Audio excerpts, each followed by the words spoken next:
Oke, hello, hello, hello, hello, hello, hello, hello. 1 3 4 5 6 7 8 9 10 A B C D E F G H I J K L M N O P Q R S T U V W X Y Z.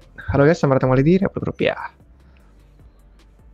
Kembali lagi di live stream Republik Rupiah. Buat teman-teman yang udah join di waiting room bisa komen-komen dulu untuk pertanyaan-pertanyaan di minggu ini ya, karena dari segi market itu cukup menegangkan, banyak banget mungkin pertanyaan yang tersimpan di dalam hati biar kita bisa diskusikan bareng di sini di live stream. Jadi buat teman-teman yang nonton live stream ulang bisa nanti diikutin, ada di apa sih namanya Bli, di setiap Timestamp. waktu itu timestamp. Jadi kita udah sebutkan apa yang kita bahas. Jadi buat teman-teman yang nonton ulang biar nggak bingung apa aja yang kita bahas di live stream setiap hari Sabtu tuh.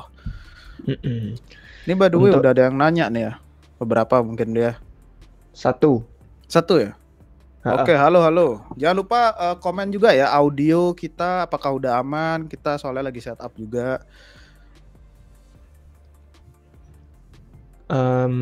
Untuk yang baru tahu dan baru pernah sekali nonton live stream Rupiah, biasanya kita di awal ada recap dulu kayak konten, berita, apa yang terjadi belakangan, terus habis itu baru kita mulai jawabin pertanyaan. Dan kebetulan seminggu terakhir ini lumayan pack ya, ada banyak.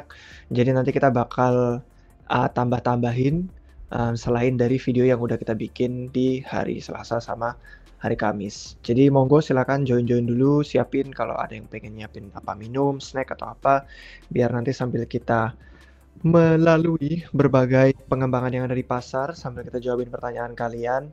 Dan untuk yang nonton siaran ulangnya tinggal skip ke timestamp kayak yang tadi Blue bilang, ke topik-topik tertentu yang paling menarik buat kalian. Iya, karena kita akan membahas berbagai macam ya, mulai dari market, pastinya kita update market, habis itu dari berita-berita terkait kripto akhir-akhir ini apa aja yang lagi rame naratifnya, dan seputar makro juga kita berikan update karena itu yang sangat penting juga ya, dari on-chain segi market itu sangat penting. Apalagi di tengah kondisi yang merah-merah gini pasti wah itu banyak yang menggantung mungkin ya. Gimana nih Min kondisinya? Halo Bli, tidak ada video. Oh ini udah open cam ya, aku baru tahu. Karena diminta ini di komentar. Tadinya kalau nggak ada yang minta kita nggak open video. Bang Yudi kemana? Ini di sini. Nah ini banyak langsung pertanyaannya, bagus. Halo Bang, halo guys, halo Bang David, halo Bang Yudi, halo Bang Nopal. Kok nggak pernah ikut live? Nah ini. Nah itu kita ajakin terus padahal setiap minggu juga. Sangat kalau sibuk mungkin beliau kalian ini. Ingat waktu beliau berhalangan biasanya digantikan sama Mas Naval. Jadi kalau kalian cek mungkin di bagian live stream channel YouTube Republik Rupiah ada 1 atau 2 video kalau nggak salah yang pas beliau berhalangan dia nemenin saya untuk live stream. Tapi kayaknya asik juga ya kalau bertiga. Nanti kita lihat. Oke, audio udah aman. Halo Bli, halo BTC, sepertinya bullish ini. Oke, sepertinya bullish ya, artinya masih ada keraguan ini. Gimana guys, menurut kalian setelah berminggu-minggu kan kita dihantam oleh market merah-merah begini, menurut kalian conviction kalian apakah berubah atau masih stay mungkin bullish atau tetap convictionnya bearish? Coba berikan pendapat kalian di kolom komentar biar kita bisa cek vibe dulu gitu. Menurut kalian tuh gimana sih market saat ini gitu? Oke, audio aman. Bagaimana pendapat RR mengenai kepemimpinan Kioni di Monad? Good question. Oke. Lagi ada berita apa Bli? Kok tiba-tiba naik? Oke. Bagaimana tanggapannya dan prediksi US shutdown yang akan selesai dalam pertengahan November? Ya isunya begitu. Gimana Bli? Kita rangkum dulu kali ya. Dari seminggu terakhir ini apa aja yang terjadi di market dan di market kripto khususnya internalnya. Oke, jadi untuk recap sejak kita live stream minggu lalu, BTW untuk yang baru di channel kita, sekarang kita udah lumayan customize channelnya, jadi kalau misalkan kalian pengen cari konten tertentu mungkin bisa lebih mudah. Sekarang kita kasih highlight kalau misalkan setiap kali live stream jadian muncul di paling atas.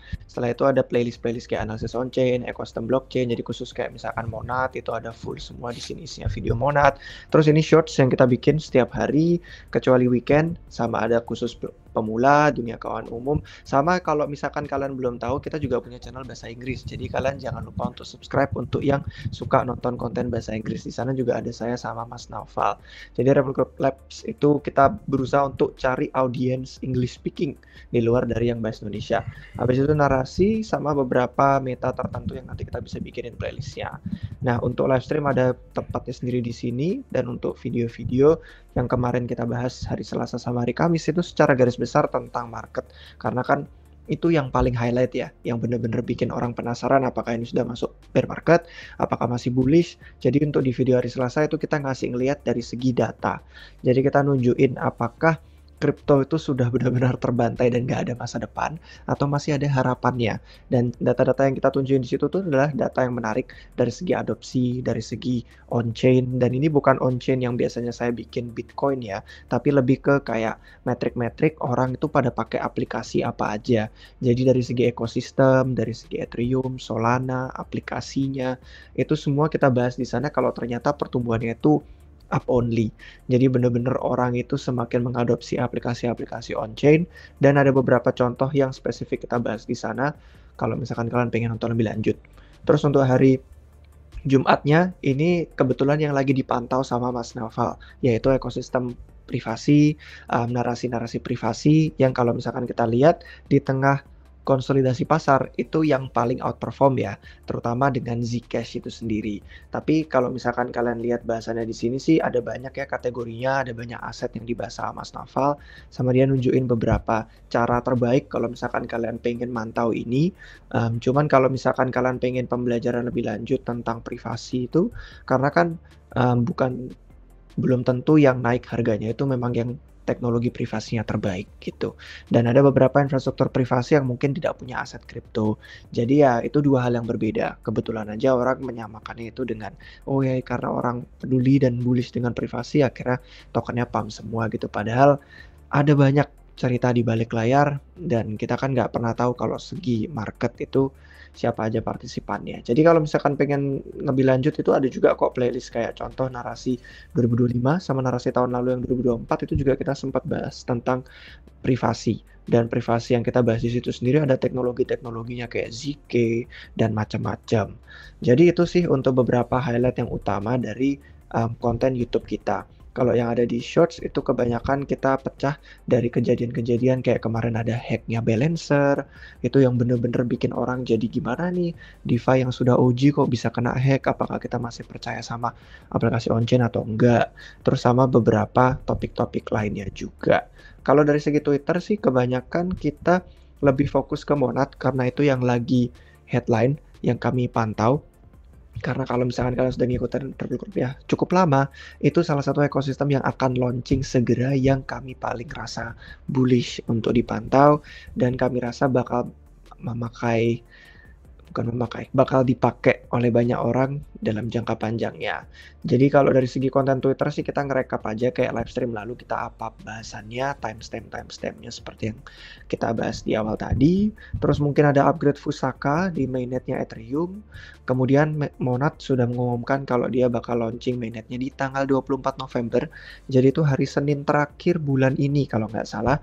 Kemudian ada beberapa konten yang nanti bakal nyambung dibahas tentang market. Jadi kita ngomongin tentang katanya Bitcoin tuh sedang melalui masa IPO. Nah itu nanti kita bisa bahas lebih lanjut apakah bakal menjelaskan kenapa kok gerakan harga di siklus ini tuh beda banget sama siklus sebelumnya. Selain itu ada tokenomic Monad sendiri, setelah kita tahu mainnetnya itu bakal launching 24 November, juga dia alokasi token investor yang masih lock itu nggak bakal bisa digunakan untuk staking dan menghasilkan reward, yang mana itu sangat umum kita lihat di beberapa project proof of stake, terutama yang ekosistemnya Cosmos kayak BRC sama Celestia. Itu dua yang paling ketara jelas karena mereka yang chartnya paling down only. Nah kemudian di sisi-sisi lain sih kita nanti bakal bahas lebih lanjut untuk market dan jawabin pertanyaan-pertanyaan kalian tentang Bitcoin dan segala macamnya. Selain itu sih paling ada beberapa alpha project kayak Tempo yang L1-nya Stripe itu dia kerjasama dengan developer yang sebelumnya itu di Avalanche, terus dia bikin infrastruktur baru namanya Commonwear. Nah ini luar biasa GG karena saya dari dulu suka sama Patrick dari sebelum dia pindah ke Commonwear waktu dia di Avalanche. Dan ini kebetulan jadi integrasi infrastruktur yang kedua-duanya itu orang yang bisa dibilang giga brain ya pada orang-orang yang cerdas dan pintar dari segi engineering, dan mereka sama-sama membangun itu untuk Stripe. Kemudian selain itu paling ada kayak Paradigm itu juga invest ke 2 project baru. Yang pertama ini kalian bisa trading Bitcoin di Ethereum dan ini namanya Rift Dex. Wah ini belum follow nih akun Twitter RR. Nah ini diinvest sama Paradigm dan sudah live di mainnet. Sama satu lagi yang investasi barunya Paradigm itu adalah Harmonic. Nah Harmonic ini kalau bisa kalian perhatikan, mungkin untuk yang paling sering ngerti di ekosistemnya Solana, itu kan mereka banyak banget ya developer yang bikin market itu lebih efisien. Contohnya kayak Jito, kayak Paladin, sama ada lagi namanya Temporal. Nah Harmonic ini jadi nama keempat. Jadi intinya mereka fokus ke MEV, fokus ke market, gimana caranya biar bisa dapat reward lebih banyak, dan pasar itu lebih adil, infrastrukturnya pokoknya lebih efisien daripada centralized exchange. Sama terakhir paling tentang Mega It ya, kemarin ICO-nya udah selesai dan alokasinya itu udah diberikan ke setiap orang yang udah partisipasi. Jadi kalau kalian ada yang partisipasi coba komen di bawah kalian dapat full atau enggak.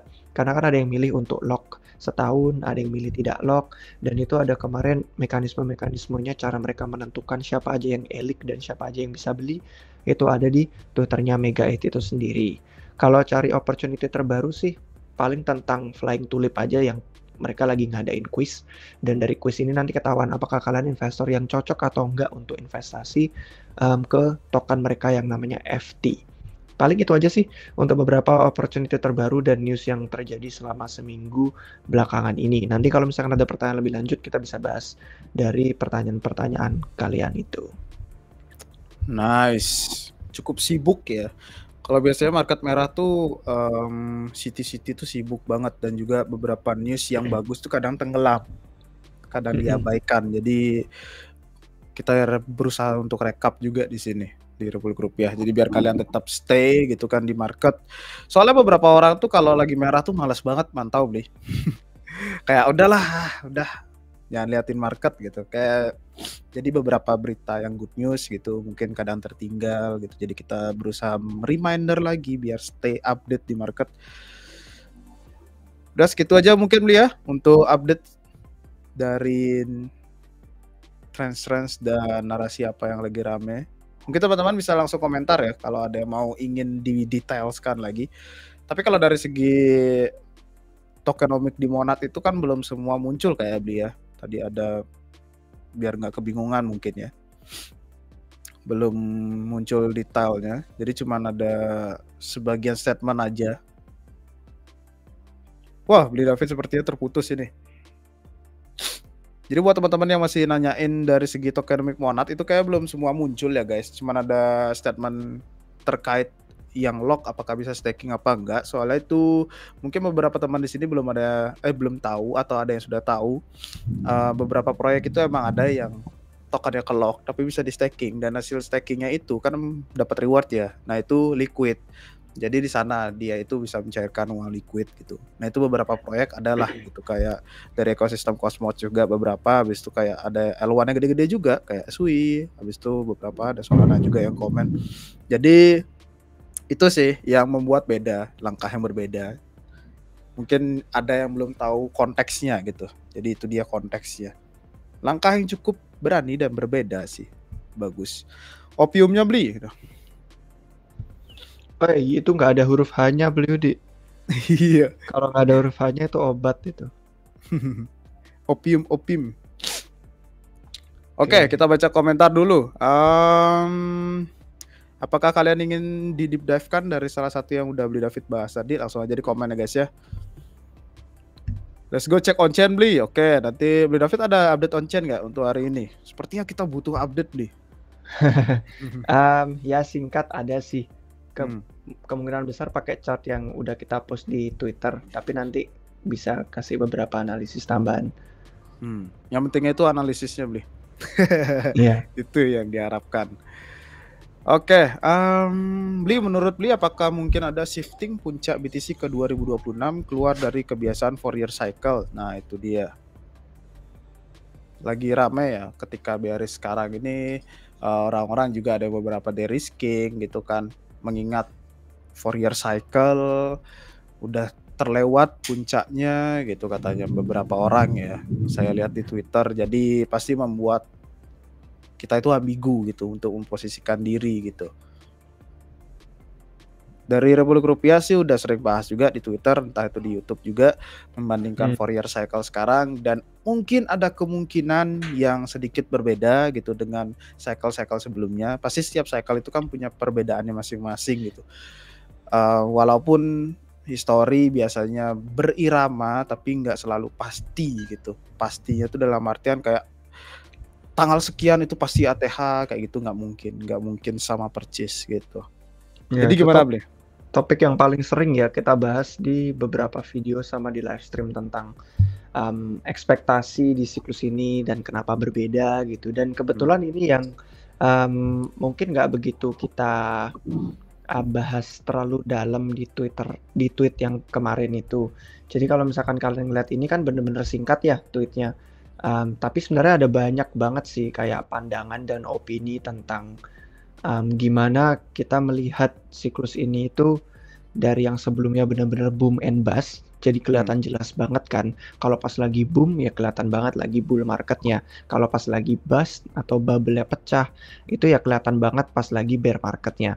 Sedangkan kalau kita lihat di beberapa video terakhir dari Rupiah, khususnya yang ada di playlist analisis on-chain atau di playlist kayak dunia keuangan umum, investor pemula yang gitu-gitu, pokoknya semua yang tentang market deh, itu kita bahas kok tentang siklus 4 tahunan. Mungkin kalau kita keywordnya langsung di sini siklus pun udah ada banyak chart dan data dan metrik yang kita share tentang itu.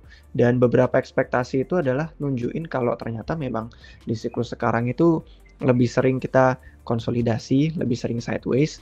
Kita kalau naik itu nggak benar-benar langsung eksplosif, langsung up only to the moon, terus tiba-tiba bubble pecah. Jadi kayak ngasih waktu untuk ya udah kita perlahan-lahan naik ke atas, tapi akhirnya struktur pasar jadi lebih kuat, lebih konstruktif, dan secara long term-nya itu orang jadi nggak khawatir apakah saya beli di pucuk atau enggak gitu. Nah kalau misalkan ngelihat dari yang kemarin saya tweet itu, ini sebenarnya adalah tesis yang menarik dari orang yang namanya Jordi Visser. Ini kebetulan dia kemarin pas lagi bikin artikel Substack, itu judulnya dia bilang katanya Bitcoin itu sedang kayak melalui fase IPO. Jadi kalau misalkan kalian tahu kan kalau IPO itu ya istilah dari pasar tradisional gitu kan, saham gitu, equity. Nah biasanya kan itu jadi pertukaran aset gitu kan, dari yang awalnya investor privat ke investor publik. Orang yang udah beli sebelumnya percaya early ya kan, ada ronde-ronde pendanaan awal, kemudian masuk ke pasar publik orang-orang yang akhirnya baru tahu sekarang, baru percaya sekarang, baru mau beli sekarang. Nah ini argumen dia kemarin adalah Bitcoin itu dari yang sebelumnya bener-bener isinya orang-orang yang sangat percaya banget, OG gitu kan, cypherpunk lah, gerakan-gerakan kayak ideologis banget, kita nggak percaya pemerintah, desentralisasi ya kan. Semua orang-orang yang ideologis itu yang awalnya akumulasi koin BTC sangat-sangat awal banget dan sudah nabung banyak, generasi-generasi pertama itu sekarang akhirnya bisa offload, bisa bongkar muatan. Kalau misalkan kalian lihat ya, di siklus-siklus sebelumnya, setiap kali gerakan-gerakan mereka itu ngejual banyak aset, itu biasanya bener-bener tekanan yang luar biasa tinggi, sampai pasar itu nggak kuat, dan akhirnya mulai turun ke bawah, mulai koreksi, mulai jadi ada gerakan-gerakan harga yang kalau dulu bener-bener boom, akhirnya jadi pecah. Itulah yang membuat siklus jelas banget. Oh ini lagi bull market, ini lagi bear market. Makanya tekanan-tekanan jual yang dulu aja nggak segede sekarang tekanan jualnya, itu udah langsung crash-nya luar biasa gila-gilaan. Penurunan harganya itu dulu sampai 50%, 70% itu sudah sangat wajar. Sedangkan sekarang kita tuh bener-bener konsolidasi aja gitu loh. Bukan yang kayak langsung masuk ke bear market. Udah dari sejak siklus ini ya, pokoknya kita lihat 2023, 2024, 2025 itu tekanan jualnya gila-gilaan. Kalian lihat di chart ini masif banget, sangat-sangat luar biasa tinggi. Tapi supportnya Bitcoin tuh masih kuat banget, ketahan karena di siklus yang baru ini kayak berganti tangan. Kayak tadi katanya IPO dari investor privat, atau ya Bitcoin sebenarnya sih nggak privat, dari dulu juga udah publik. Cuman istilahnya aja kayak begitu, berganti tangan. Orang yang percaya OG, Cypherpunk, miners, whales itu pada ganti tangan, jual, dan sekarang yang beli institusi, yang beli orang-orang yang mungkin nggak percaya Bitcoin dengan ideologinya, tapi lebih ke ROI, return on investment-nya gitu loh. Ini aset yang kita dapat cuannya luar biasa gila. Dan investor-investor institusional ini yang akhirnya pada masuk awalnya pertama lewat ETF. Kemudian sekarang regulasi di Amerika Serikat dan beberapa negara lain sudah mulai mendukung dan suportif juga. Akhirnya bisa nahan, nyerap tekanan jual yang di siklus ini tuh jauh lebih gede, masif, sangat luar biasa tinggi. Itu ratusan miliaran dolar setiap hari. Ratusan miliaran dolar berganti tangan. Jadi jumlah yang masif ini bikin harga Bitcoin itu masih kuat loh. Masih belum kolaps. Bener-bener nggak kayak bear market di siklus yang sebelumnya. Jadi itulah kenapa kalau misalkan kita ngelihat ya bukan boom and bust kayak dulu. Lebih ke kayak konsolidasi aja. Ganti tangan ya kan. Dan sekarang makanya kalau dibilang kita apakah sudah masuk ke bear market, apakah khawatir atau enggak, itu justru malah tidak. Meskipun orang-orang masih percaya dengan siklus 4 tahunan dan lain-lain, kita di Replik Rupiah udah sering ngasih tesis gimana kalau ternyata siklus 4 tahunan nggak berlaku lagi dengan perubahan yang sangat membuat siklus ini berbeda. Ini chart yang kedua menunjukin aja nih, lihat 2024 sampai 2025 yang tekanan jualnya paling tinggi, yang mereka ini istilahnya supply coin yang udah lama nggak digerakin tiba-tiba gerak lagi, itu usianya dari 5 sampai 10 tahun. Ini tahun 2024-2025 siklus ini paling gede usia koin BTC yang udah 5 sampai 10 tahun lebih ke atas yang bergerak. Sedangkan yang kecil-kecil lainnya itu nggak pernah kita ngelihat. Dan kalaupun ada, ini bener-bener tahun yang paling banyak lah OG itu Cypherpunk, miners, whales yang udah akumulasi awal pada bongkar muatan. Jadi itu sih. Dari sisi bongkar muatan itu sebenarnya salah satu jalan juga menuju desentralisasi juga ya, sebagai sisi pemegang supply gitu kan. Kalau terlalu lama dipegang juga kan sangat gini ya, ibaratkan kayak terlalu banyak dipegang orang supply-nya kan, atau lagi salah satu entitas gitu kan, kesannya kayak centralized. Ketika di dump seketika kayak pasti dari market itu agak syok. Tapi yang surprisingly itu di 2025 ini dan 2024 juga banyak bongkaran, dan BTC itu masih bertahan gitu loh, gak sebesar dulu volatilitasnya. Itu yang banyak analis itu komentar kayak wah nih keren nih market sekarang, itu kuat supportnya gitu. Kemarin aja sapu bersih leverage itu altcoin sangat berdarah, itu BTC nggak berkutik sebesar itu sih. Kita belum turun sampai 30%-an dah. 30-40 nggak ada turun segitunya. Di cycle ini khususnya belum ada 40% turunnya. Wah ini nih bagus nih, jangan lupa like guys. Kalau kalian lagi nonton coba deh usahakan luangin waktunya 5 detik aja, tekan itu tombol jempol ke atas itu ya. Biar algonya naik juga, jadi teman-teman yang lain bisa nonton juga informasi-informasi terkait market gitu. Ada pertanyaan apa lagi nih? Dari Fourier Cycle itu udah lumayan sering juga kita bahas. Mungkin teman-teman yang baru tumben denger dan pengen update lagi, mungkin ada yang lupa gitu kan, karena terlalu banyak informasi. Jadi nggak apa, kita ulang-ulang pun juga nggak apa. Untuk sebagai reminder juga ya. Jadi bahwa setiap plan itu kita harus siapkan gitu kan, strategi A dan strategi B gitu. Jadi emang itu kata-kata yang sangat krusial disebutkan, kayak is time is difference itu emang sangat krusial dari cycle ke cycle. Tapi alangkah bagusnya kita melihat kondisi yang sekarang juga gitu. Jadi kita siapkan plan kita masing-masing gitu. Oke, setupnya beli Yudi dan beli David kok bagusan ini ya, kelihatan cerah, kameranya mantap. Semoga kalian suka ya. Ini by the way aku beda lokasi sama Bro David. Jadi semoga aja setupnya aman ya dari audio dan juga gambar. Ini pertanyaan yang paling pertama tadi.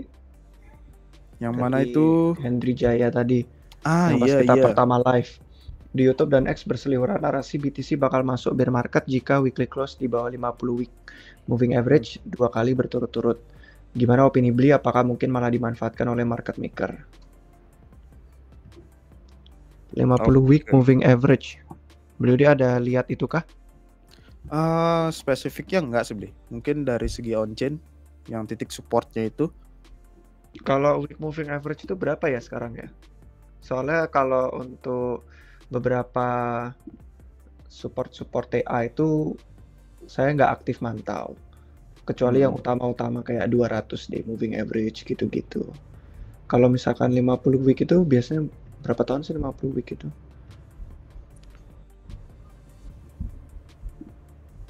Bentar.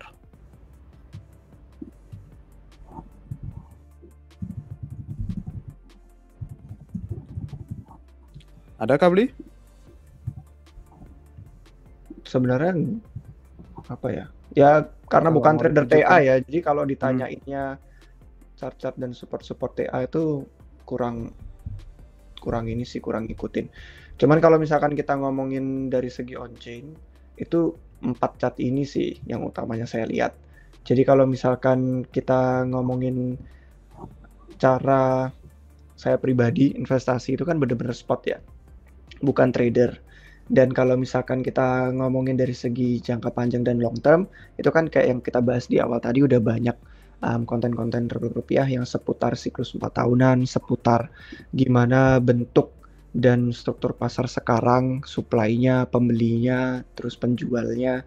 Dan kalau misalkan ngomongin apakah bakal dimanfaatkan oleh market maker, apakah pasar tuh bakal lemah atau bakal bearish, itu saya bakal lebih aktif mantaunya di metrik-metrik on-chain yang menunjukkan kalau orang itu antara dua hal. Kalau bearish itu kan biasanya bearish divergence kelihatan antara orang itu terlalu untung berlebihan atau terlalu rugi berlebihan. Pokoknya harus ada nge-trigger perilaku manusia itu untuk ngejual koinnya.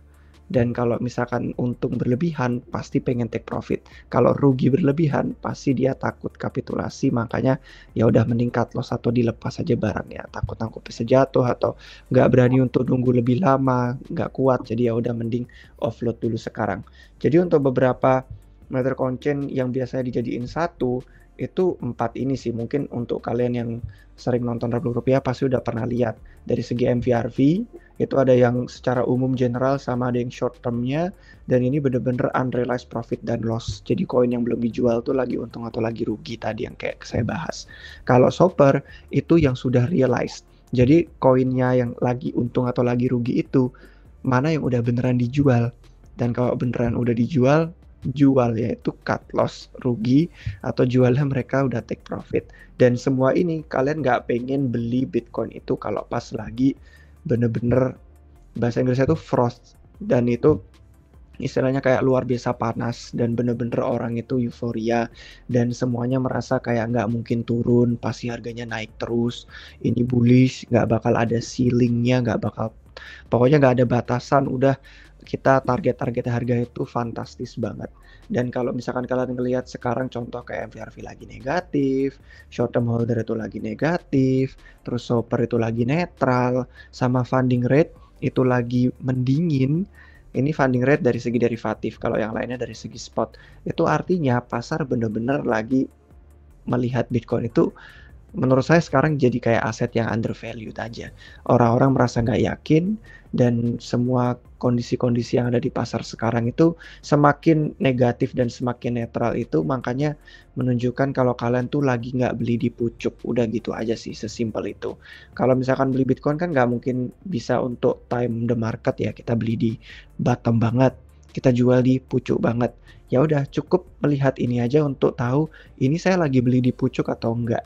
Kalau misalkan kalian lihat setiap kali negatif dan setiap kali netral itu kalian beli, itu biasanya secara historis kalian lihat tuh kalian beli di harga diskon yang mantap, di harga yang nggak lama kemudian itu kalian bakal merasakan hasilnya. Kemudian kalau misalkan kalian lihat di sini juga sama, ini kan di atasnya harganya, ini chart on chain-nya.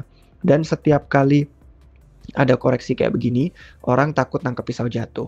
Gimana caranya biar tahu ekspektasi kita itu nggak lagi beli terus tiba-tiba bearish? Ya kita harus ekspektasi pemulihan-pemulihan, contoh yang kayak Super ini, untuk pulihnya itu cepat dan singkat. Karena artinya kalau pulihnya itu cepat dan singkat, artinya orang tuh langsung buy the dip, makanya aset yang mereka buy the dip itu udah langsung untung lagi. Sedangkan kalau berkelamaan terus nanti terlalu merah, terlalu panjang, itu nanti antara sideways kayak yang kita lihat waktu tarif tantrum di tahun ini, atau kalau di siklus sebelumnya itu udah masuk ke bear market. Yang mana sekarang sih kita belum pernah melihat lagi momentum-momentum yang seperti itu. Dan kalau trader-trader nggak terlalu optimis sampai mereka bayar premi itu mahal, artinya mereka nggak merasa euforik. Mereka nggak merasa kalau ini bakal to the moon dan kita bakal $200.000 misalkan minggu depan atau bulan depan. Itulah kondisi-kondisi yang kalian harus yakin, ya udah ini saat yang terbaik untuk kita nabung BTC. Jadi ini adalah metrik yang saya pantau lebih aktif kalau lagi pengen DCA BTC. Saya nggak begitu gerakan harga misalkan tiba-tiba pumping, tiba-tiba turun, terus langsung buka trading view, terus tarik-tarik garis, TA, chart kayak gitu, itu sama sekali bukan jalan ninja saya.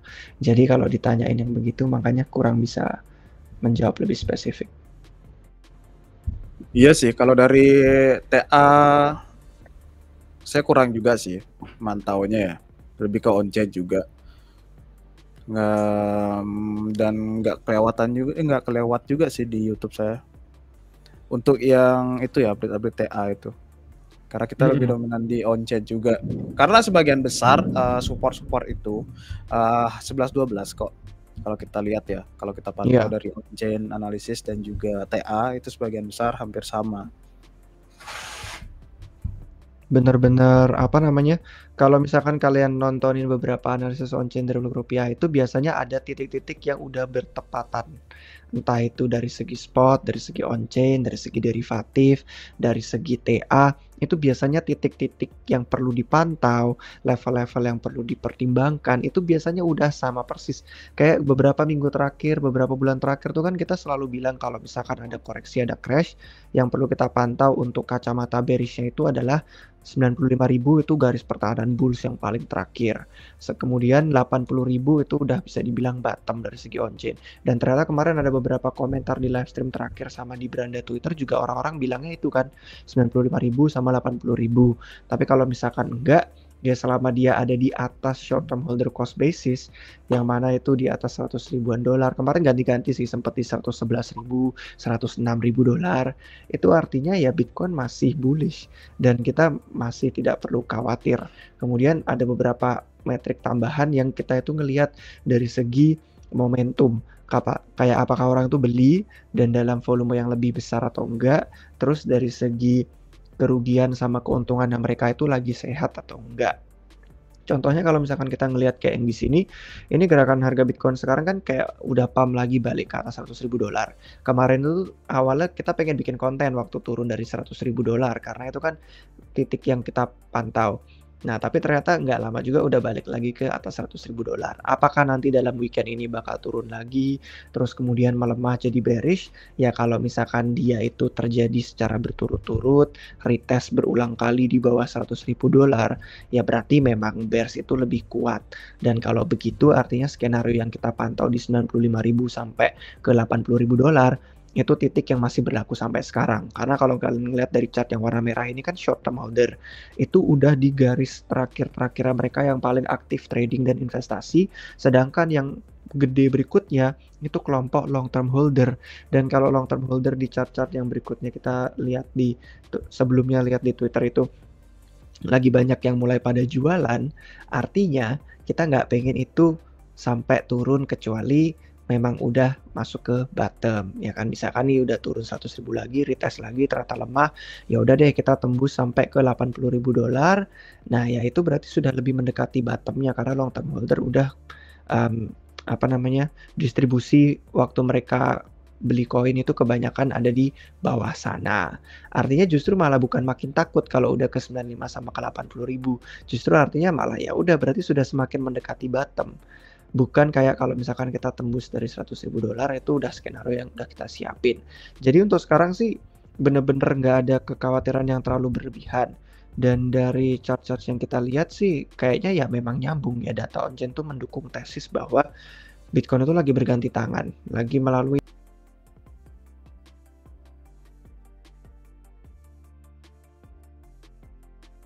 Halo, halo, Bli. Waduh, sepertinya terputus lagi ya, Bli David. Oke, mungkin sebagian besar itu sih karena kita pakainya di sini on-chain analisis. Jadi sebagian besar titik supportnya itu kalau kita temuin beberapa dengan TA analisis ya, khususnya yang untuk time frame-nya besar kayak weekly atau daily itu kurang lebih sama. Tapi kalau kenapa kita pakainya on-chain analisis? Karena bisa lebih detail seperti dari segi supply holder yang dari lama gitu, yang didistribusikan atau dijual, yang udah dipegang lama habis itu dijual lagi, habis itu ada short term holder gitu kan, pembeli baru lagi, jadi lebih kelihatan detail aja. Itu yang kita sukain dari on-chain analysis. Halo Bli, sepertinya terputus lagi tadi ya. Tadi terputus di mana tadi? Reconnecting lagi di sini tulisanku. Tadi aduh lupa, pokoknya baru sih ada sekitar semenitan. Oke. Ya itu aja sih, pokoknya intinya Bitcoin itu masih sangat-sangat luar biasa kuat banget.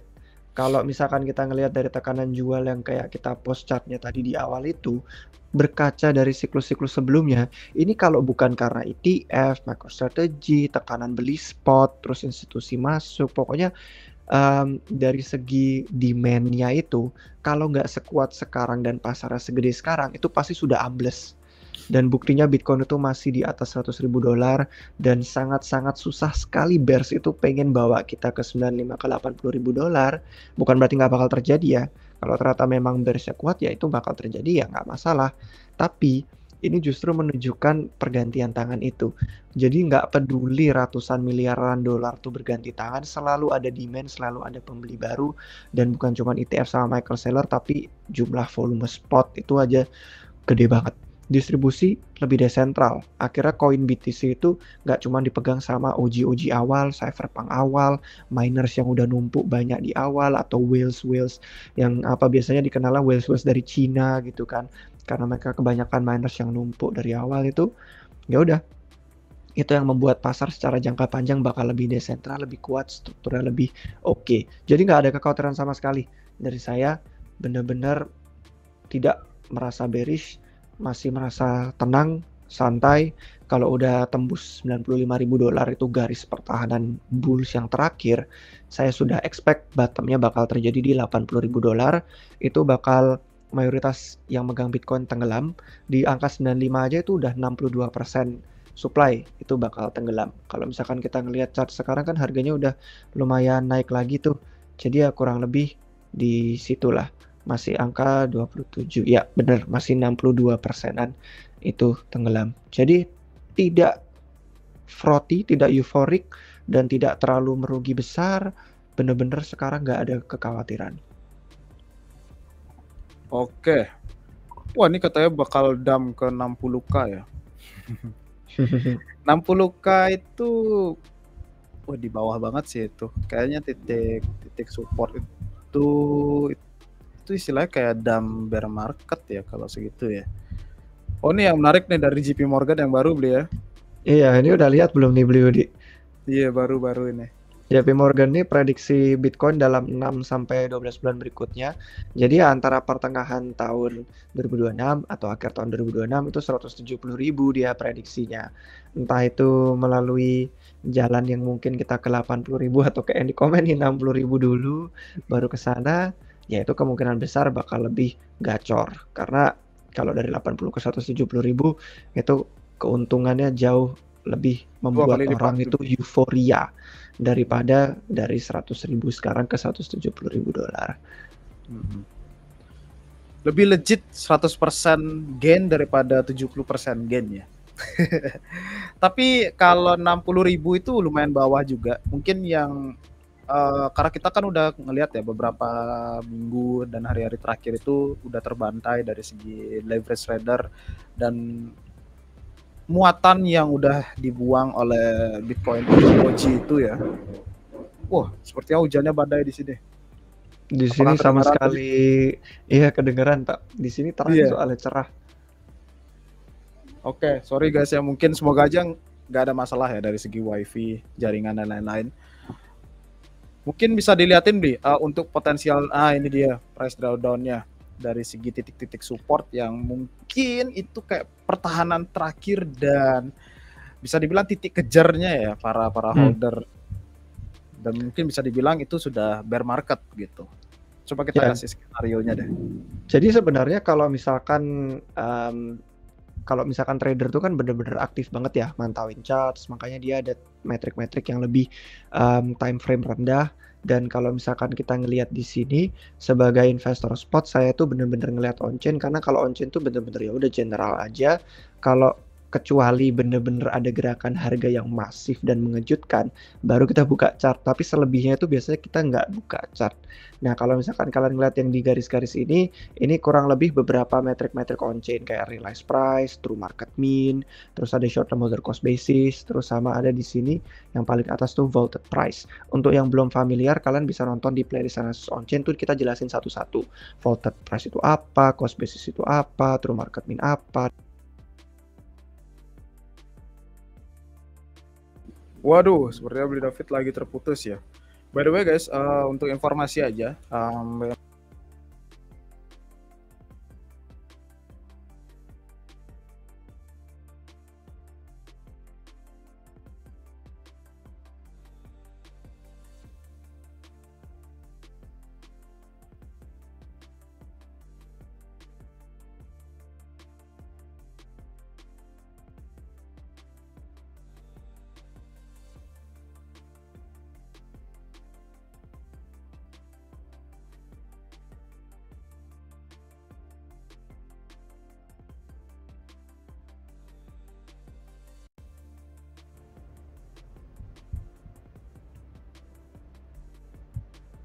Halo Bli Widi.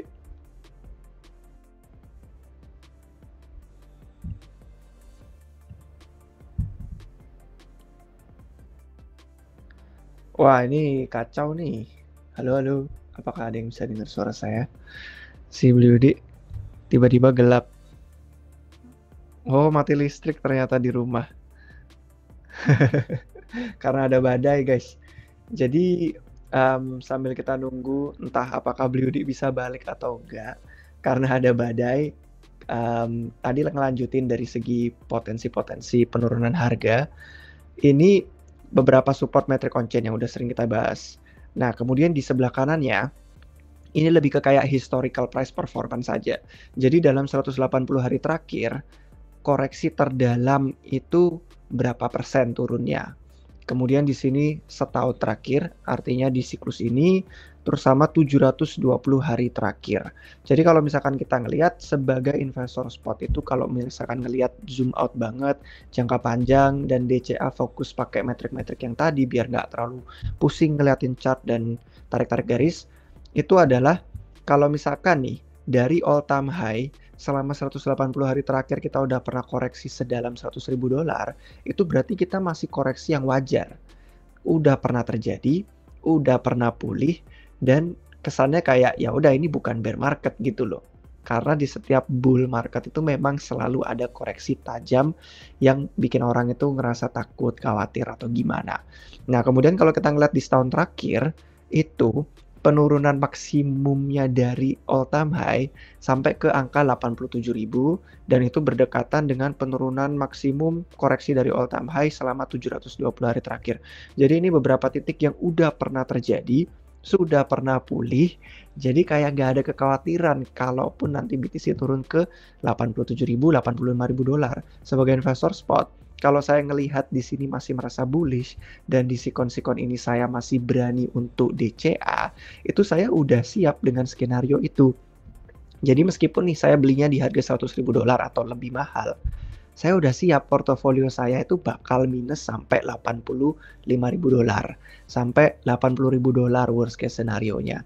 Jadi itulah yang bikin saya bener-bener ya udah, kalau misalkan ternyata turun sampai sedalam itu dan orang-orang panik di beranda timeline segala macam merasa kayak udah masuk ke bear market, saya sendiri kayak oke, itu masih dalam prediksi.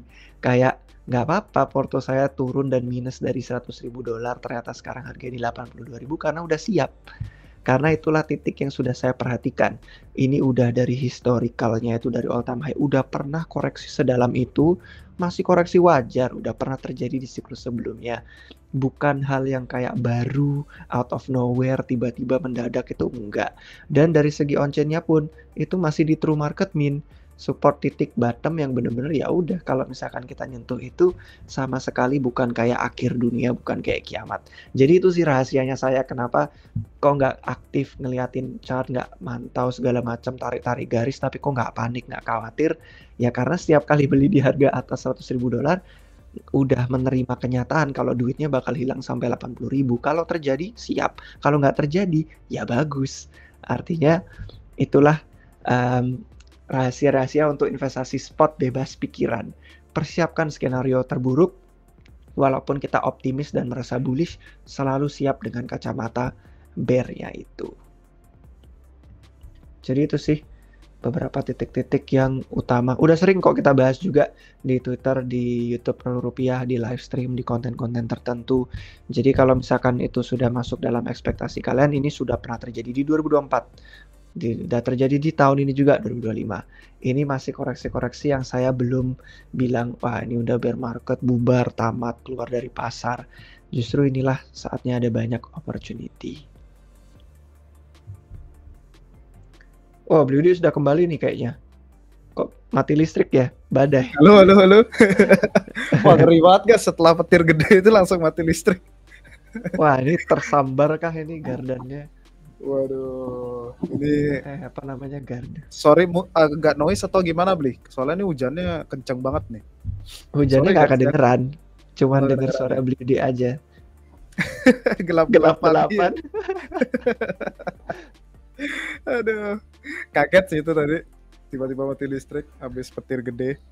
Jadi tapi semoga aja aman ya. Tempat-tempat kalian yang nonton ini udah mulai musim hujan juga nggak guys? Soalnya kan udah masuk nih.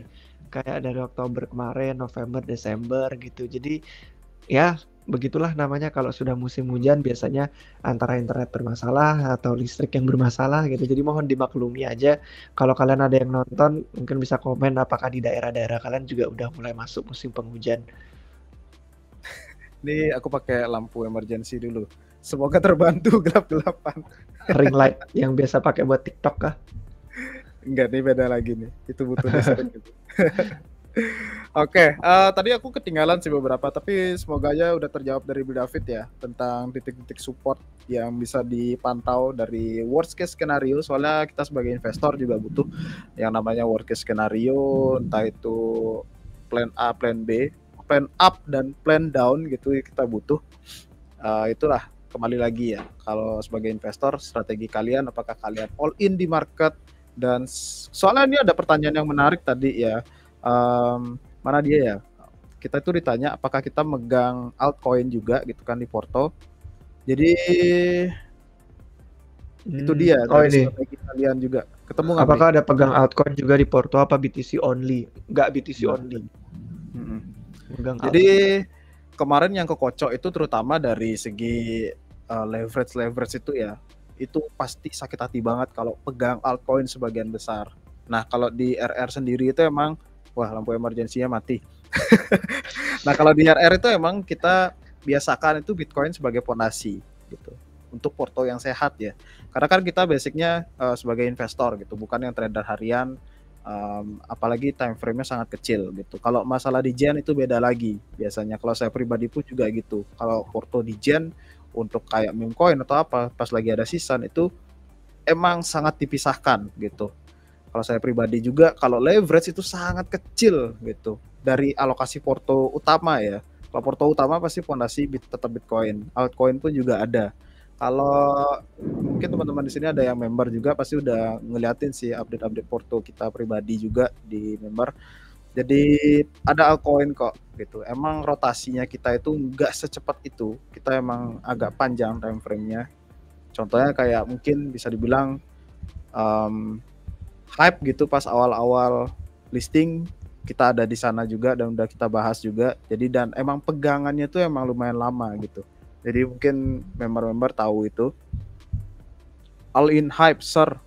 Ini udah all in loh, baru dibilangin tadi kan. Jadi kalau kita BTC sebagai fondasi, nah ini udah all in gitu. Jadi kita nggak pernah all in ke satu aset apapun itu gitu, nggak pernah. Pasti BTC sebagai fondasi karena volatilitas tuh pasti ada di tengah jalan. Dan biasanya kita tuh juga sedia cash juga, worst case skenario ya. Soalnya kalau kalian megang cash beberapa ya dari total porto kalian itu, ada cash yang kalian sisakan untuk skenario bearish atau bullish, itu pasti lebih tenang. Percaya deh, kalau kalian all in, wah nggak tenang. Coba deh guys, coba belajar dari hal kecil gitu. Emang kelihatannya kan mungkin kalian tuh, ini masa dibagi-bagi sih nggak kerasa gainnya gitu kan, tergantung lagi ya. Setiap orang kan alokasinya beda-beda. Tapi coba deh belajar manage hal sekecil itu. Nanti kalau udah gede porto kalian, pasti kalian terbiasa manage itu. Itu jadi ibaratkan kayak kebiasaan yang baik lah gitu, manage porto itu. Kalau update makro beli, oke, dari makro sebenarnya ada yang unik ya, karena US government kan itu masih shutdown, dan ini udah ada katanya ya isu-isunya bisa di minggu depan, di akhir minggu depan katanya udah reopen lagi gitu dari US shutdown. Jadi ini emang katalis yang ditunggu-tunggu karena kekacauan ekonomi kemarin itu kan ibaratkan cuman pincang sebelah ya, moneter aja yang berusaha ngecover gitu kan dari segi The Fed aja. Jadi dari segi fiskalnya, dari segi pemerintahnya itu nggak bisa bantu banyak gitu karena masih shutdown gitu. Padahal treasury-nya itu udah gemuk banget loh dari segi fiskal. Di awal minggu ini saya sempat buat konten di Twitter tentang membahas dari segi krisis market di repo market khususnya ya. Itu pernah terjadi di tahun 2019 waktu itu. Di 2019 krisis repo market, dan di 2020 itu QE-nya besar-besaran. Kebetulan juga itu ada pandemi gitu kan, jadi QE-nya besar-besaran banget. Mungkin bisa share screen kali ya, semoga aja aman ya dari segi sinyal.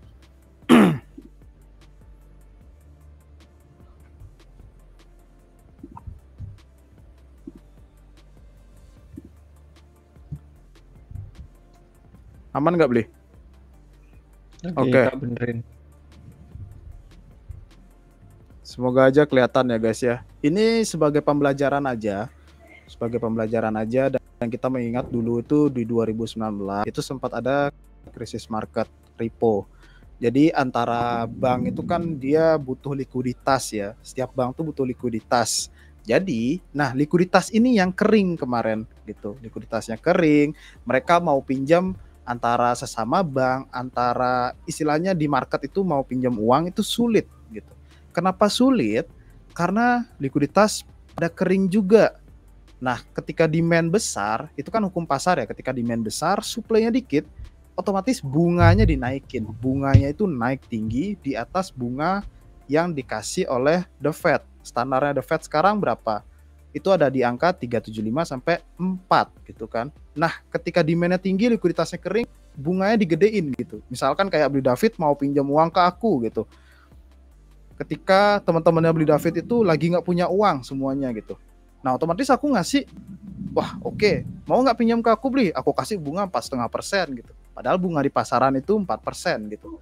Ya udah, karena Beli David butuh banget uang gitu, ya udah deh, aku pinjam deh gitu. Nah, itu yang menyebabkan kemarin itu liquidity stress namanya. Nah, ketika tahun 2019 itu The Fed itu gimana cara mereka solving? Mereka itu membentuk istilahnya namanya itu di sini. Di sini ada nggak chartnya biar langsung ke gambar. Standing Repo Facility, SRF. Nah, dijelaskan juga kan.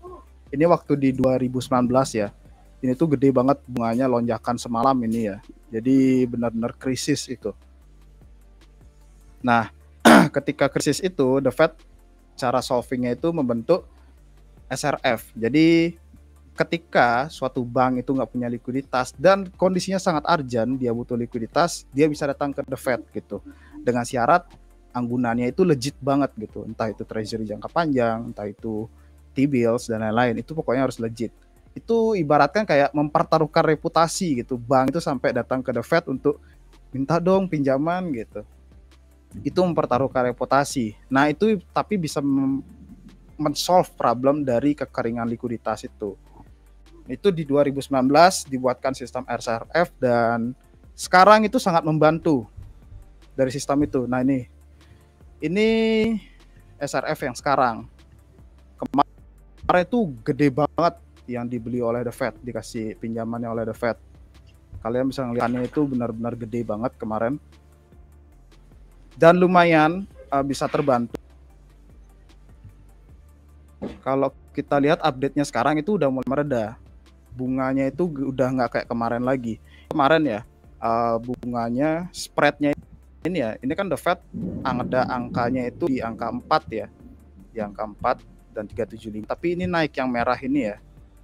Pinjaman repo itu naik terus gitu di atas rata-rata bunga the Fed gitu. Jadi ini yang menyebabkan liquidity stress ibaratkan kemarin itu. Kalau kalian lihat yang merah ini ya terus naik. Kalau yang hijau di atasnya ini itu bunganya the Fed. Kemarin kan baru pangkas suku bunga lagi tuh the Fed. Nah ini yang kuning ini masih ada di atasnya. The Fed ada di angka 390, bunga di repo market tuh 404. Ini di akhir bulan Oktober kemarin. Dan kalau kita lihat lagi dari segi TGA ya, dari segi TGE itu masih nyedot likuiditas banget. Ini yang sempat kita bahas terus ya di live stream dari segi TGE yang mau rebuild istilahnya itu membangun uang kasnya kembali, mengisi kantongnya kembali itu. Sini coba kita share screen dulu untuk ngeliatin sekarang. Itu kemarin di akhir Oktober itu nyentuh angka 1 triliun. Itu jarang banget. Biasanya rata-rata tuh orang-orang expect ya, analis expect juga itu ada di angka rata-ratanya di angka 800 gitu, kalau 850 itu udah kayak standar uang kasnya mereka udah dirasa cukup. Dan kemarin itu nyentuh sampai 1 triliun, itu udah gemuk banget itu. Dan ini kondisi lagi governance shutdown. Jadi uang dari pemerintah ini nggak ada dipakai apa-apa gitu. Mereka nggak ada distribusiin apa, proyek semua dijeda gitu kan. Karena governance shutdown itu kan pegawai istilahnya PNS ya kalau di Indonesia ya, itu semuanya libur dan nggak digaji. Itu mengirit anggaran 500 miliar per harinya. Jadi ibaratkan tuh uang beredar tuh macet sekian banyak per hari itu hitungannya. Jadi bisa kegambar ya, Bitcoin itu kan amunisinya likuiditas. Kalau kita mantau segi likuiditas, ini yang terjadi dari segi likuiditas. Ada TGE yang nyedot, habis itu ada krisis di beberapa bank dan juga repo market yang lagi kering dan sangat ketat likuiditasnya, makanya the Fed harus mengakhiri QT-nya gitu. Ini bukan pertanda QE, maksudnya ini ya awal-awal ini di awal Desember itu udah mulai pengakhiran QT. Ya, at least kita bisa melihat kendor lah sedikit likuiditas dari the Fed gitu. Mungkin nanti ketika ada krisis atau apa, mungkin kita nggak tahu ke depannya, atau ada gejolak ekonomi lagi yang membuat trigger QE itu aktif lagi. Nah di sana baru QE bisa dilakukan. Kalau kondisi ekonomi nggak urgent banget, the Fed nggak mungkin QE. Tapi yang menariknya ini ada istilahnya beberapa analis itu menyebut not QE gitu. Jadi kayak QE yang terselubung gitu ibaratkan. Karena sentimen sekarang itu QE ya. Kita sebagai sisi investor di pasar yang beresiko bisa dibilang kan kripto, itu pasti kita mengharapkan QE besar-besaran dan lain segala macam. Tapi dari sisi realita kehidupan kita sehari-hari itu pasti kita nggak pengen mata uang kita itu inflasi besar gitu kan. Jujur aja kan, masa inflasi kita sampai besar banget, anggap udah 10-20% gitu. Masa kita pengen? Kan nggak pengen gitu. Jadi kita kayak kerja dapat gaji sekian, setiap tahun meningkat sekian tapi inflasinya lebih gede, itu kan kita nggak pengen gitu. Tapi kalau kita dari investor mengharapkan ada QE biar aset terbang-terbang gitu kan, tapi kalau dari, nah itu dia balik lagi dari sisi masyarakat US pun dia nggak mau adanya QE karena itu bakal meninggalkan inflasi yang besar lagi. Ibaratkan masih trauma gitu. Disinilah letak kesulitannya gitu. Biar teman-teman mungkin ada bayangan kan. Disinilah letak kesulitannya dari The Fed juga memposisikan dirinya bagaimana dia itu bisa mempertahankan ekonomi biar nggak krisis lagi. Tapi biar gimana caranya mempertahankan itu biar nggak kelihatan itu seakan-akan QE. Nah, disinilah disebutnya not QE, QE gitu. Beberapa analis pun juga memperkirakan seperti itu. Jadi kalau dari governance shutdown kita tunggu aja, soalnya kalau udah open lagi, semoga aja secepatnya open ya. Dan dana yang udah gemuk ini, dana yang kita lihat di sini gemuk ini sekarang berapa nih? 950-an lah ya. Hampir 1 T juga. Dana yang gemuk ini bisa didistribusiin lagi. Entah itu proyek-proyeknya lanjut, mereka gaji karyawannya, likuiditas ada lagi. Dan mungkin buat kebijakan-kebijakan karena kemarin dari repo market dan lain hal bisa dibuatkan kebijakan entah itu bantuan dari segi fiskal, itu yang sangat kita tunggu. Soalnya kalau kita lihat dari sisi ekonomi Amerika sekarang itu masih fiskal yang megang dominans. Apalagi kalian udah tahu juga kan drama The Fed sama Trump itu bagaimana. Kalau kita lihat outlook-nya fiskal lebih dominans dibanding moneter. Moneter itu ibaratkan sekarang dari sisi The Fed, Jerome Powell khususnya itu serba salah emang. Karena dibuat seperti itu narasinya oleh Trump gitu. Wow, sudah cerah lagi baru hidup listriknya. Akhirnya balik listrik. Balik lagi. Dan apalagi dari segi makro mungkin Bukanya kapan katanya beli opennya? Opennya itu ya ini saya bukan pegawai pemerintah juga nggak tahu pasti tapi kalau kita lihat dari sisi ini ya kita kasih market yang berbicara ya. Mana nih kita kasih market yang berbicara ini. Pertanyaannya sih dia spesifik sih, apakah minggu ini bukanya? Kalau dari sisi market ya, dari prediction market itu banyak yang perkirakan nih November plus udah 55%, lagi naik sih. Jadi isu-isunya itu minggu depan, entah itu akhir, entah itu awal minggu depannya lagi gitu. Apakah Dari sisi bertepatan market. Monat beli mungkin jadi karyawannya Wow. bisa ngerjain Monat. Apakah Monat ini kerja di governance? Pegawainya garap.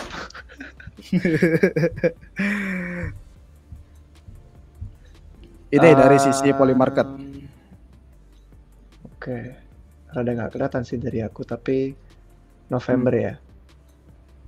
Apa ya, Bli? Kemungkinan tertingginya. Oh iya, ini November.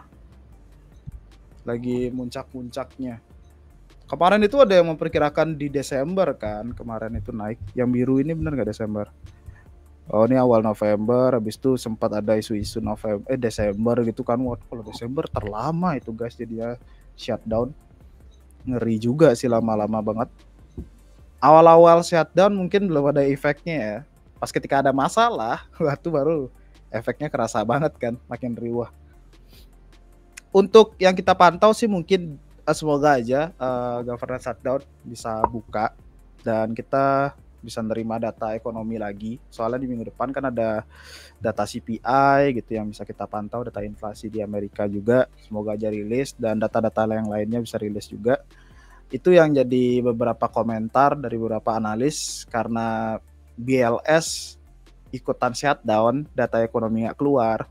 Tapi di Twitter itu ada namanya Trueflation kan, itu tetap ngasih real time update dari segi data makro ya, data ekonomi di AS.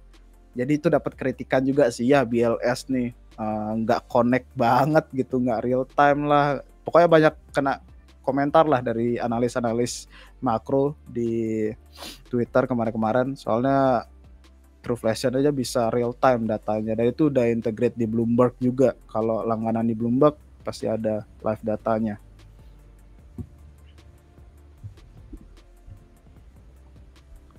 Oke, mungkin ada pertanyaan apa lagi nih? dari segi makro. Itu sih untuk minggu lalu update-nya, dan udah ada angin segar dari permasalahan di awal minggu ini. Wah, tadi hilang lagi aku barusan. Mana Bli? Halo. Ada pertanyaan lagi kah? Aman suaranya? Oke. Ini sih pertanyaan-pertanyaannya. Tadi pas aku hilang kecuali udah dijawab ya. Kayak mana sih tadi? Ada yang tentang ini, tahu nggak beliau ini tulisan terbaru Ray Dalio, katanya bener bakal ada gelembung. Oh, yang ini belum baca sih. Yang tentang gelembung AI kah atau apa?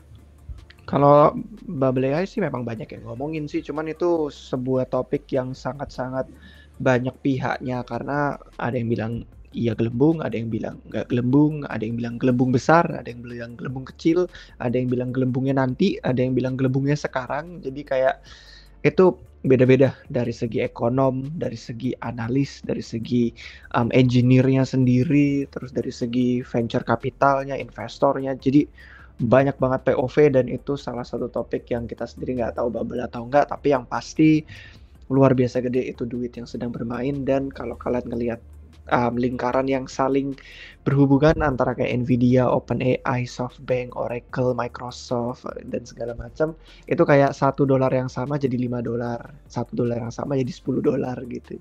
Jadi kayak ya itu sih. Cuman kalau yang Ray Dalio secara spesifiknya nggak tahu, cuman ada beberapa orang yang argumen katanya Ray Dalio karena sudah semakin berumur, katanya setiap argumennya dia itu jadi sama aja, katanya cuman ngulang-ngulang topik dan poin-poin yang dia udah selalu omongin selama beberapa tahun terakhir katanya. Cuman nggak tahu sih, karena saya bukan yang ngikutin terlalu ini soal dia secara pribadi, tapi itu komentar beberapa pengamat makro, kata Ray Dalio talking points-nya sama aja gitu. Apakah tulisan ini berbeda? Nggak bisa bilang karena belum baca. Iya, overall sih beberapa kali baca dan nontonin sempat podcast-podcastnya, sebagian besar sih sama pesan yang mau disampaikan. Ray Dalio. History governance open, BTC malah turun. Sell the news kayaknya ya beli, dan takutnya data-data yang keluar jelek dan bikin market drop. Nah itu dia. Takutnya udah keluar data jelek gitu kan. Emang kemarin sih aku sempat lihat perbincangan di Twitter gitu ya, tentang kayak udahlah bagus governance shutdown, nggak ada data yang keluar, BTC antang-antang aja mungkin di sini sideways gitu.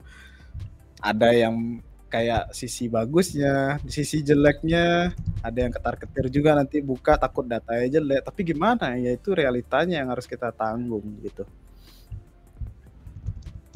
Tapi balik lagi tadi seperti yang saya bilang, data kayak yang riskan itu,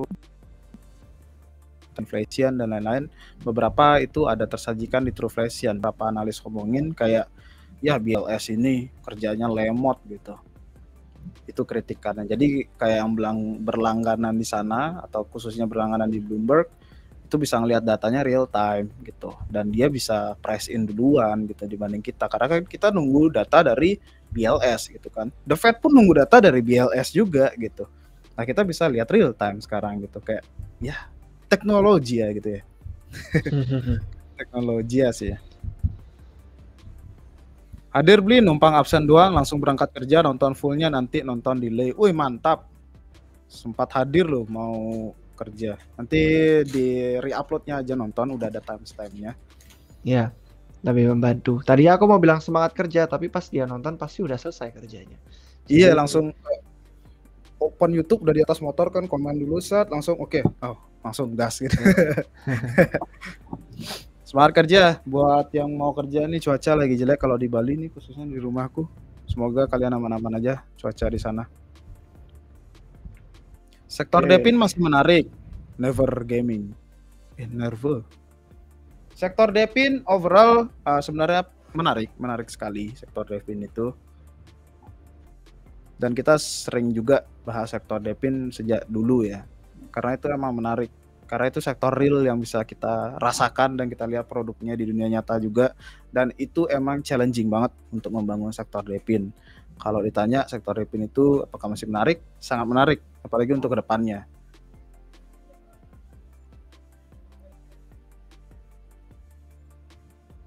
Kalau BTC DAM, BTCD juga DAM, dan USDTD DAM juga. Apa itu tanda alt season?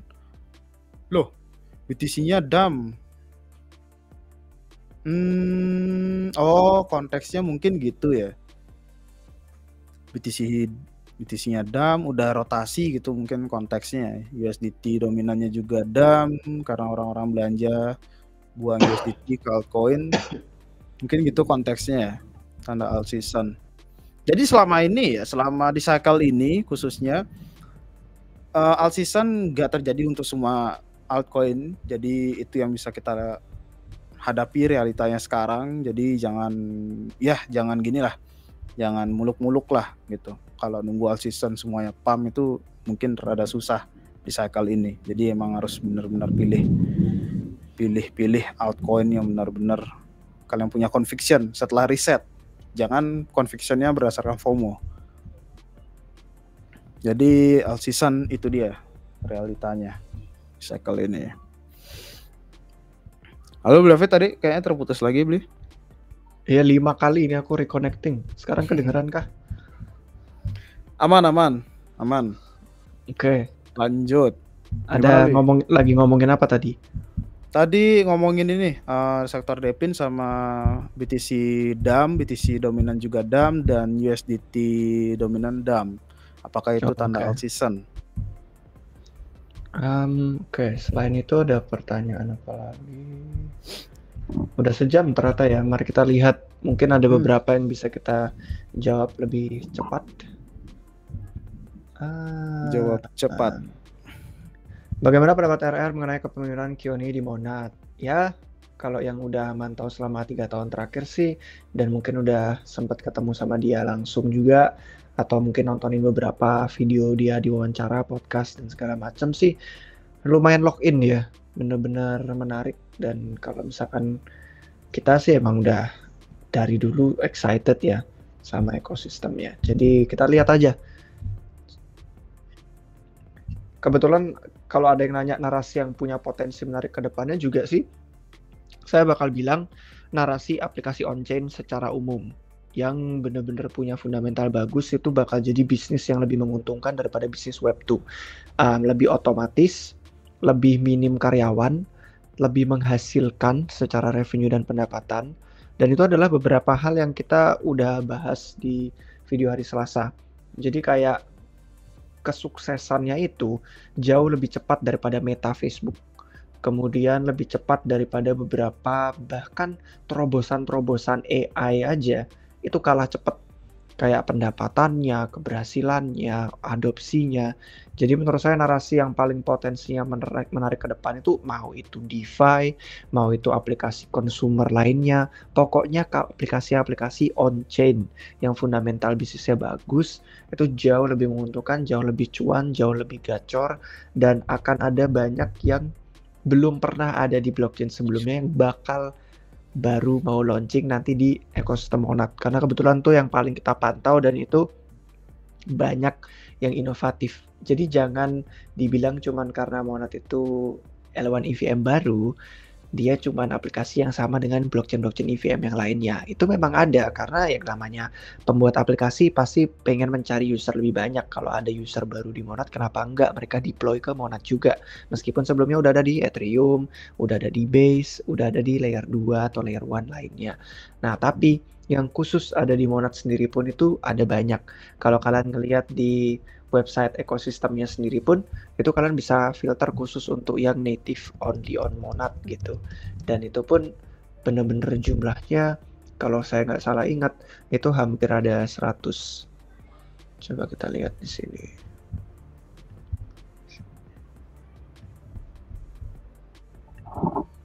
Jadi secara total itu kebalik beli.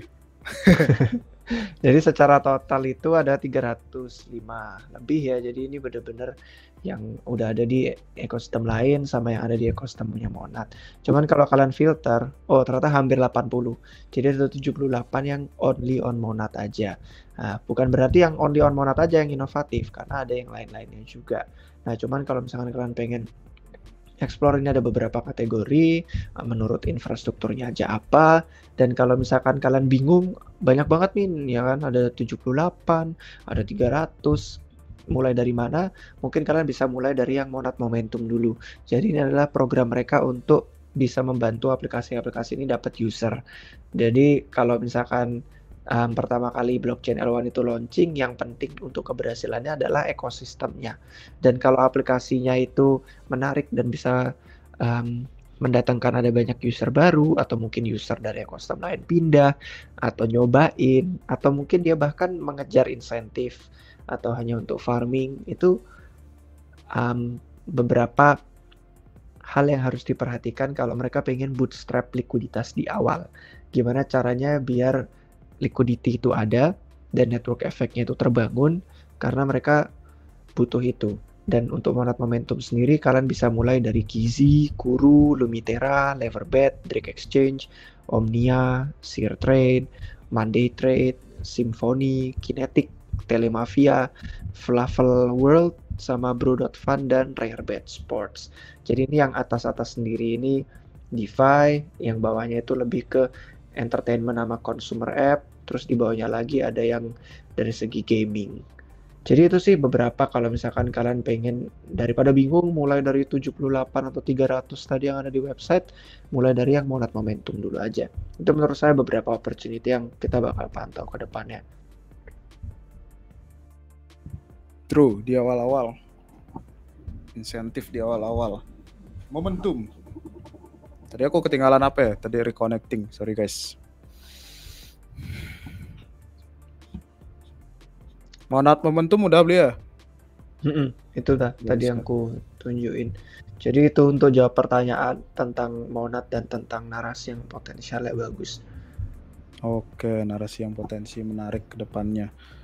Sebenarnya belum ada narasi-narasi baru yang narasi overall sebagian besar udah ada dari kemarin-kemarin sih. Cuman harus dipilah aja sektor apa yang menarik.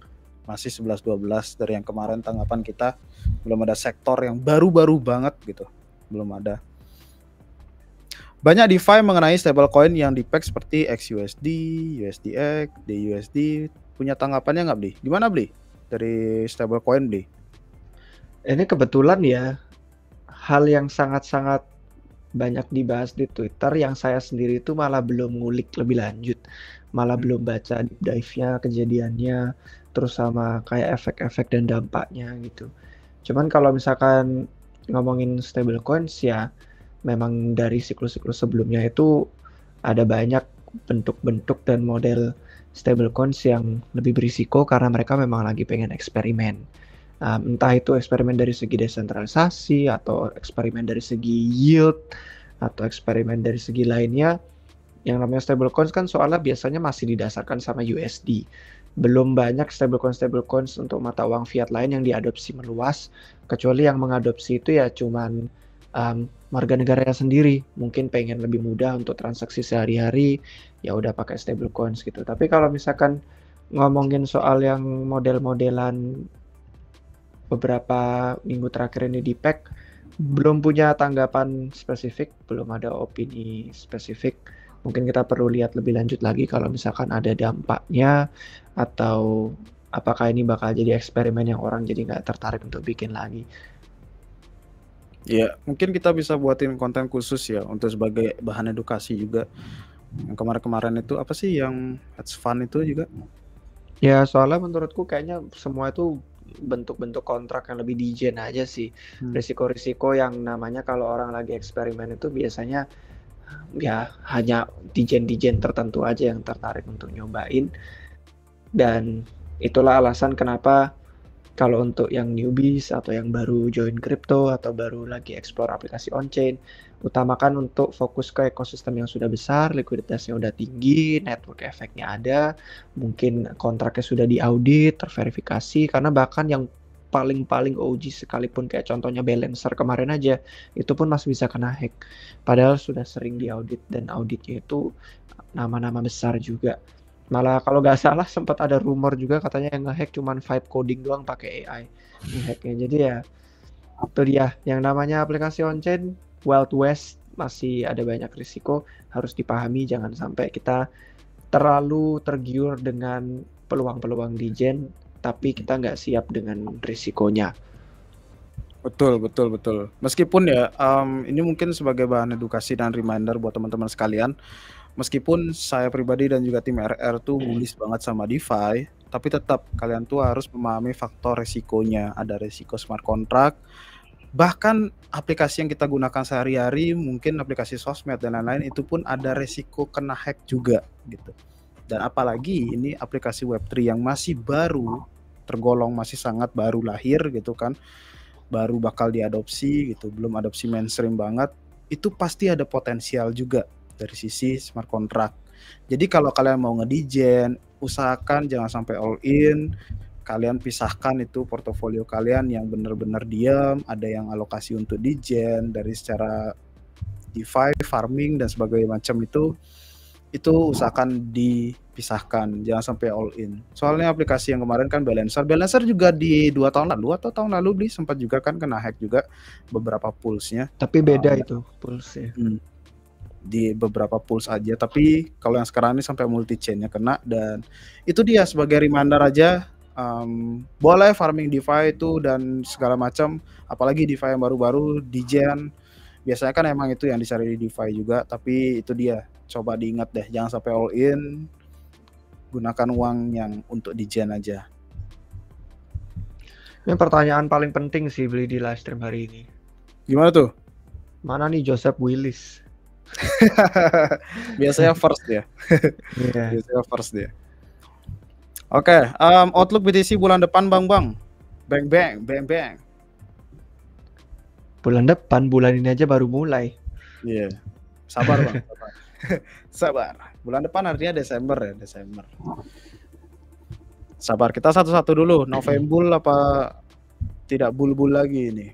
Tapi Kalau overall udah dibahas tadi. Iya. Kalau abangnya mungkin baru join live streamnya sekarang, bisa dimundurin sedikit durasinya, karena di awal tadi kita udah di awal sama pertengahan kita bahas dari segi market, on chain, perspektif apa yang harus kita siapin, terus sama ada updatean makro dari Blue Day juga. Jadi dari segi long termnya udah ada titik-titik yang kita pantau itu dari segi on chain, dari segi short termnya apa yang bakal terjadi dari segi makro dan sikon-sikon pasar juga udah dikasih tahu. Jadi sebagian besar sih udah terjawab di sana kalau misalkan baru join nonton. Wah, November katanya, November. Kata Alvin. Menurut kalian gimana guys? November atau November ini? Bang, apakah checks momentum yang keluarkan token momentum di nanti ya, apakah bisa seperti Astar atau Hyperliquid? Jujur aja nggak terlalu riset, cuman dengar-dengar tikernya aja karena banyak yang farming juga kan kemarin di apa itu di ekosistem Sui itu ya, di build pad-nya ya, untuk resell atau apa, kurang mantau juga sebenarnya. Kenapa perbandingannya sama Hyperliquid kalau checks? Iya. Itu kalau sama Astar ya benar, memang sama-sama checks. Tapi beli Astar gitu-gitu dia listing Coinbase duluan itu tadi banyak banget sobat-sobat HL.hl itu yang komplain banget itu karena Astar listing duluan. Aduh, gimana ini Coinbase? Oke, pertanyaan apa lagi kita bisa jawab? Beli kalau tembus di bawah 98.000 berarti masih belum darurat. Ya, nah yang namanya darurat kan definisi tiap orang beda-beda ya. Kalau untuk yang narasi trader jangka pendek gitu pasti kan ada paniknya, masang cut loss atau segala macam. Tapi kalau dari segi long term kayak kita sih nggak darurat kecuali Bitcoin itu $0. Tergantung entry orang-orang. Daruratnya kalau entry di 120 all in darurat, itu 80 mungkin udah minus berapa. Ya, kalau yang tadi kan kita udah lihat tuh potensinya bahkan sampai paling bawah aja udah 80.000 gitu. Jangankan masih di 98. 98 masih gampang untuk recover ke 100.000-nya. Kenapa orang-orang pada expect Solana bakal kayak Ethereum daripada BNB? Maksudnya gimana tuh? Kurang paham Oh, pertanyaannya. mungkin kayak flip Ethereum atau sebagai aset yang blue chip gitu di nomor Oh, 2. ya karena sama-sama L1 general purpose.